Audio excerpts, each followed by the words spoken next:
राज्यों की जीत के बाद बीजेपी का नया प्लान, शिवराज, वसुंधरा, रमन नहीं बल्कि मोदी होंगे मध्य प्रदेश, छत्तीसगढ़, राजस्थान में पार्टी का चेहरा। उत्तर प्रदेश, उत्तराखंड, गोवा और मणिपुर में मिली शानदार जीत के बाद बीजेपी ने इस साल के आखिर और 2023 में होने वाले विधानसभा चुनाव के लिए प्लानिंग शुरू कर दी है। मध्य प्रदेश, छत्तीसगढ़ और राजस्थान में साल 2023 में होने वाले चुनावों में बीजेपी का चेहरा पीएम नरेंद्र मोदी ही होंगे। सूत्रों के मुताबिक मध्य प्रदेश में शिवराज सिंह चौहान, छत्तीसगढ़ में रमन सिंह और राजस्थान में वसुंधरा राजे के नाम पर पार्टी चुनाव नहीं लड़ेगी। इन राज्यों में नई पीढ़ी को आगे लाने पर काम किया जा रहा है। चुनाव के बाद सीएम का चेहरा सामने लाया जाएगा। बीजेपी ने नवंबर 2022 में गुजरात, हिमाचल और 2023 में होने वाले चुनावों की पूरी स्ट्रेटजी तैयार कर ली है। पर ये एक्सक्लूसिव रिपोर्ट। साथ ही इस सवाल का जवाब देकर आप पोल में हिस्सा भी ले सकते हैं। राज्य में क्या है गणित, समझे पूरी कहानी। मध्य प्रदेश में शिवराज को रिप्लेस किया जाएगा। मुख्यमंत्री शिवराज सिंह चौहान लगातार 3 टर्म सीएम रह चुके थे। दिसंबर 2018 के विधानसभा चुनाव में चौहान बीजेपी को सत्ता के दरवाजे तक नहीं पहुंचा पाए। बीजेपी चंद सीटों से कांग्रेस से पीछे रह गई थी, जिसके चलते 17 दिसंबर 2018 को मध्य प्रदेश में कमलनाथ के नेतृत्व में कांग्रेस की सरकार बन गई थी। सवा साल बाद ही बीजेपी ने सियासी गणित के जरिए कमलनाथ सरकार गिरा दी, जिसके बाद मार्च 2020 में शिवराज सिंह चौहान चौथी बार सीएम बने। बीजेपी मध्य प्रदेश में नया नेतृत्व विकसित करना चाह रही है। पार्टी के भीतर यह भी चर्चा है कि शिवराज सिंह चौहान को कभी भी केंद्र की राजनीति में लाया जा सकता है, जिससे मध्य प्रदेश में भावी पीढ़ी के लिए नेतृत्व को तैयार करने में मदद मिले। अब तक मध्य प्रदेश में शिवराज रहेंगे, नया नेतृत्व विकसित करना संभव नहीं होगा। वैसे भी मध्य प्रदेश बीजेपी के लिए बेहद महत्वपूर्ण राज्य है, जिसे किसी भी सूरत में खोना नहीं चाहती है। ज्योतिरादित्य सिंधिया जब से बीजेपी में आए हैं, तब से उनका कद लगातार बढ़ता जा रहा है। उनका हर व्यक्ति किसी न किसी पद पर है। छत्तीसगढ़ में रमन सिंह 2002 से लेकर नवंबर 2008 तक लगातार 3 टर्म सीएम रहे। दिसंबर सीएम के विधानसभा चुनाव में बीजेपी को हार का सामना करना पड़ा। वहां कांग्रेस की सरकार बन गई। ऐसे में बीजेपी अब छत्तीसगढ़ में किसी नए चेहरे को सामने लाना चाहती है, जो पार्टी के लिए लंबी पारी खेल सके। इसके साथ यह भी तय है कि बीजेपी 2023 के पहले किसी नए चेहरे को सामने नहीं लाएगी। इससे पार्टी के भीतर गुटबाजी बढ़ने का खतरा रहेगा। ऐसे में विधानसभा चुनाव तो मोदी के नेतृत्व में ही होगा। चुनाव नतीजे आने के बाद ही नया चेहरा सामने लाया जाएगा। राजस्थान में वसुंधरा बनाम केंद्रीय नेतृत्व का दिलचस्प टकराव। दिसंबर 2013 में प्रचंड बहुमत से राजस्थान में सरकार बनाने वाली बीजेपी को दिसंबर 2018 के विधानसभा में चुनाव में वसुंधरा राजे के नेतृत्व में हार का सामना करना पड़ा था। महीने बाद हुए लोकसभा चुनाव में मोदी के नाम पर बीजेपी को शानदार जीत मिली। राज्य की 25 सीटों पर बीजेपी ने कब्जा कर लिया था। कांग्रेस को करारी हार का सामना करना पड़ा था। पिछले 2 दशक से राजस्थान बीजेपी में वसुंधरा का दबदबा रहा है, लेकिन अब पार्टी राजस्थान में नया नेतृत्व तलाश रही है।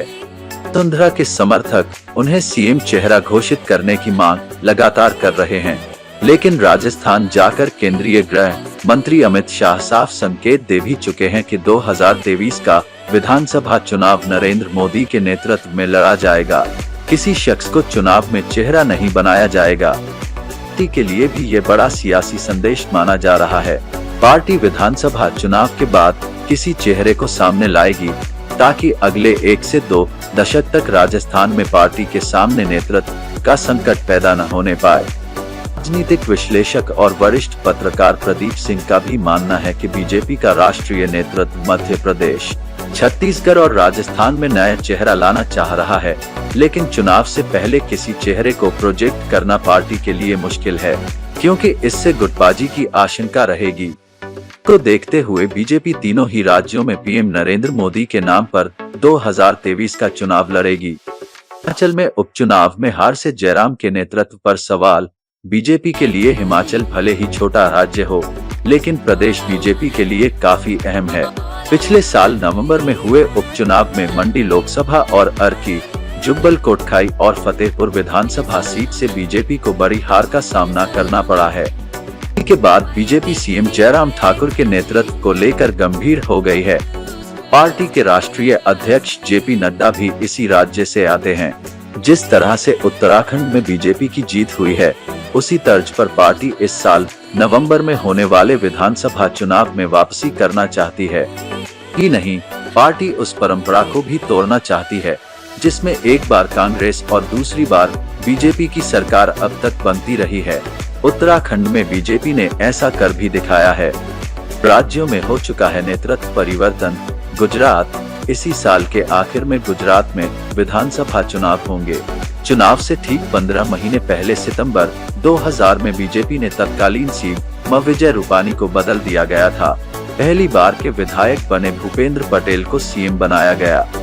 राज्यों में हो चुका है नेतृत्व परिवर्तन। गुजरात, इसी साल के आखिर में गुजरात में विधानसभा चुनाव होंगे। चुनाव से ठीक 15 महीने पहले सितंबर 2021 में बीजेपी ने तत्कालीन सीएम विजय रूपानी को बदल दिया गया था। पहली बार के विधायक बने भूपेंद्र पटेल को सीएम बनाया गया। इसी तरह से मंत्रिमंडल में भी फेरबदल किया गया था। इस तरह से नेतृत्व परिवर्तन करके जनता की नाराजगी को कुछ हद तक कम करने की कोशिश की गई।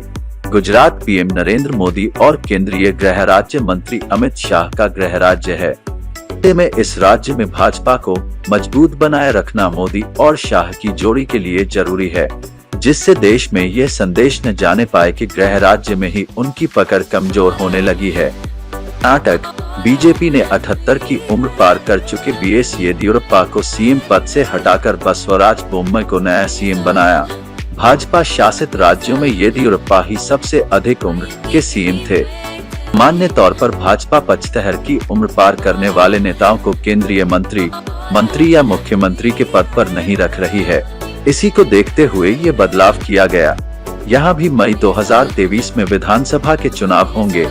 ऐसे में बीजेपी को तैयारी करने के लिए पूरा मौका मिल जाएगा। उत्तराखंड, बीजेपी ने उत्तराखंड में सरकार चलने के 4 साल बाद तत्कालीन सीएम त्रिवेंद्र सिंह रावत को हटा दिया था। उसके बाद तीरथ सिंह रावत को कमान दी गई, लेकिन चंद महीने बाद ही उन्हें हटाकर दूसरी बार के विधायक पुष्कर सिंह धामी को सीएम बनाया गया। के लिए भाजपा ने उत्तराखंड में नया नेतृत्व विकसित करने का प्रयोग किया। इससे लाभ ये हुआ, भाजपा तो चुनाव जीत गई, लेकिन धामी सीएम रहते हुए अपना चुनाव हार गए। कि केंद्रीय नेतृत्व ने धामी पर फिर से भरोसा जताया है। त्रिवेंद्र रावत को लेकर यहाँ लोगों में काफी नाराजगी थी, जिसे भांपते हुए बीजेपी की ओर से ये कदम उठाया गया था। पूर्वोत्तर में पहली भगवा सरकार बनवाने वाले सर्बानंद सोनोवाल को हटाकर हेमंत बिस्वा शर्मा को असम का सीएम बनाया गया। ऐसा बहुत कम होता है, लेकिन भाजपा ने ये भी किया। हेमंत बिस्वा शर्मा 6 साल पहले ही कांग्रेस छोड़कर भाजपा में शामिल हुए थे। कहा जा रहा है कि भाजपा ने हेमंत बिस्वा शर्मा से जो 6 साल पहले सियासी वादा किया था, उसे पूरा किया है।